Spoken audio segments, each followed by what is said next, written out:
Salut les amis, partie 1 sur la Subaru. Pom, pom, pom, pom, pom. Je sais pas pourquoi je fais ça, mais ça me paraissait bien, Subaru. Bref. Et donc on a la Subaru derrière qui va être bien modifiée. Je vais juste vous faire un petit teaser comme ça. À savoir que j'ai déjà commencé, je vais vous montrer quand même ce que j'ai fait. J'ai pas fait grand chose. Il y a du goudron sur la voiture, c'est une horreur, mais ça fait partie du jeu. Voilà, petit teaser sur les couleurs, gris, gris moyen et gris foncé métallisé. Il y a du motif. Vous verrez comment je vais appliquer ça, mais ça va être assez fun. Et à cela viendra s'ajouter une autre couleur, le rose Subaru, euh, pour reprendre un petit peu la couleur du logo. Donc ça, c'était le rose, c'était un souhait du client. On m'a dit pas trop de rose. Bah, faut pas trop que faut pas que ce soit girly non plus.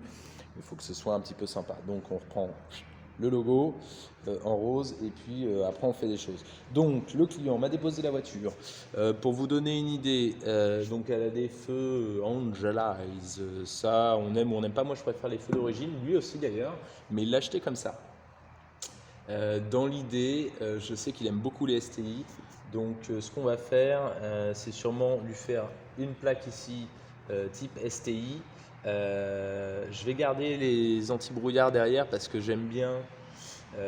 Enfin, je comprends pas trop les mecs qui montent des plaques comme ça, type STI, et qui se disent ouais, je les enlèverai pour mettre les anti-brouillards.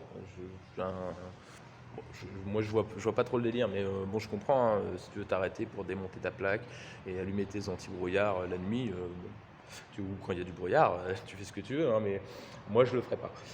Donc, je vais faire cette plaque-là, et puis je vais faire des petites découpes dans la plaque pour laisser passer quand même le flux de l'anti-brouillard. Lui, dans l'idée, il s'en foutait, pareil, hein, il voulait même pas qu'elle soit démontable. Enfin, il me semble. J'espère que je vais pas aller trop loin parce que sinon il va se dire ce mec est complètement cinglé, il m'a tout niqué ma caisse. Donc, je vous disais, donc les fameux Angel Eyes, donc il m'a demandé de les teinter. Vous savez, légalement, il existe une teinte qu'on peut mettre sur base noire, donc c'est un gris clair, sur les feux avant. Cette teinte-là, elle est très claire, donc je l'ai prévenu. Hein. Je lui ai dit, ce sera teinté, mais très très légèrement. On va pas arriver à un résultat de fou. Après, moi, je peux faire des rappels. Donc, ce que j'ai fait là, dans un premier temps, donc sur l'autre phare, on voit, hop, premier phare, deuxième phare. Alors, ça, je sais pas encore, mais je vais voir. Donc, le phare est teinté. Hein, on est sur un gris, c'est très léger. Et puis, j'ai fait, du coup, je suis parti de la calandre. Et puis, j'ai fait une petite arête noire foncée, là, hop, là, sur le dessus. Bah, je suis pas encore fan, je sais pas. Moi, les Subaru, j'ai toujours un peu de mal avec les feux. Mais la couleur, je trouve que c'est déjà mieux. Ça cache un petit peu la misère. Voilà. Alors, ce qui va arriver ensuite, c'est que bah, il faut que je nettoie tout ce goudron-là. Je vous montre un petit peu. Alors, ça fait une petite heure que je suis dessus. Évidemment, j'ai pas de nettoyant goudron, donc j'ai fait avec les moyens du bord. Quand je vous dis les moyens du bord, attention, hein. Là, je suis sur un produit. Ça, c'est un produit professionnel. C'est de l'adhesive remover. C'est fait pour enlever la colle, hein. On est sur un autre game encore que le goudron normalement. Mais bon, donc je vais acheter un produit anti-goudron là tout à l'heure. Je vous montre un petit peu. C'est pas évident, mais vous voyez, il y a plein de petites taches de goudron là partout là. Et encore, j'ai enlevé les plus grosses, hein. Il y en avait, je sais pas si on voit bien, mais il y en avait partout, partout. Là sur la carrosserie, ça reste assez clean. Là, on a du mouchetis aussi. Et ça, il faut absolument que je l'enlève parce qu'en fait, je pourrais très bien ne pas l'enlever, mais le vinyle, ça aime pas trop le goudron. Alors ça se fait, hein, il y a des mecs qui collent dessus, hein, on voit de tout. Mais moi, je fais pas ça. Et puis en plus, ça va faire des petites billes sur le vinyle, donc ça va être moche. Donc voilà, donc faut que je finisse déjà d'enlever ce goudron. Ensuite, j'ai des choses qui sont pas jojo, mais qu'on va cacher. Donc la petite ouïe d'aération, donc qui est la peinture s'enlève un petit peu partout. Donc j'hésite, soit ça je vais faire un ponçage complet et je vais lui recouvrir, soit type, ça je vais voir avec la déco. Là je vous le dis comme ça en direct, soit ce sera noir mat, carbone, mais il va falloir que je fasse un recouvrement total. J'hésite même à refaire une peinture dessus. Donc ça on va voir ça. Donc ça c'est Louis de la STI, hein. Le gars est allé loin, il l'a quand même mis, donc elle est assez grosse. Sur l'avant, principalement, donc avant toute déco en fait, ce qu'on va faire c'est moderniser un petit peu le véhicule, donc avec des appliques noir mat. Ici je pense qu'on va partir sur du noir brillant parce que pour l'instant le noir mat je ne l'ai pas reçu encore. Et je voulais le faire en noir brillant, mais je verrai. Si ça me plaît pas, évidemment, je changerai. Donc en noir mat, on va passer, ou noir brillant d'ailleurs, on va passer donc toute cette partie-là vraiment à l'arête, comme ça. Donc ça va agrandir le museau. En fait, on joue sur le trompe-l'œil. Et ici, pareil, tout l'intérieur, noir. Je laisserai peut-être un petit peu de jour, justement pour pas que ça fasse trop peinturlurage. Voilà. Donc ça c'est pour la partie avant, donc avant covering. Je pense mettre les rétros aussi dans la même couleur que Louis du milieu. Le toit, on verra, mais peut-être qu'on va faire un covering noir dessus. Tu sais, un petit peu type, comment on appelle ça, sky window là. Putain, le mec il utilise des mots anglais alors qu'il y a des toits panoramiques. Voilà, il y a des mots français qui existent. Et puis là je vais à l'arrière. À l'arrière, on va teinter les feux. Alors on va pas teinter le rouge. Moi j'aime beaucoup les feux comme ça. Mais c'est vrai que lui il voulait du noir ici là, sur tout le blanc en fait. Donc on va teinter en noir tout le blanc. On va passer les logos sur du rose, je pense. Je sais pas encore, mais je pense que ce sera du rose. On verra. Je vais peut-être claquer le WRX parce que moi je suis pas un grand fan. Je trouve qu'on voit bien que c'est quand même c'est un modèle un petit peu sport. On va peut-être mettre aussi le béquet en noir. Alors peut-être, non, c'est quasiment certain qu'on va le faire, hein. Peut-être pas en noir, mais on va faire le béquet. Et puis, vous voyez, la générosité au niveau de la sortie de roue. Donc j'ai des cales qui va me redonner normalement demain ou après-demain. Donc on va changer un petit peu de ces cales-là. Du coup les roues vont moins ressortir. Donc comme je vous avais dit, hein, on est sur les jantes de la Boxster, comme vous voyez. 1, 2, hop, c'est vraiment les mêmes jantes. C'est les mêmes jantes. Donc voilà, donc c'est un peu balèze. Il a fallu un changement d'anthrax du coup pour arriver à ça. Donc c'est tout. C'est tout. Qu'est-ce qu'on va ajouter dessus? On va mettre un kit aérodynamique.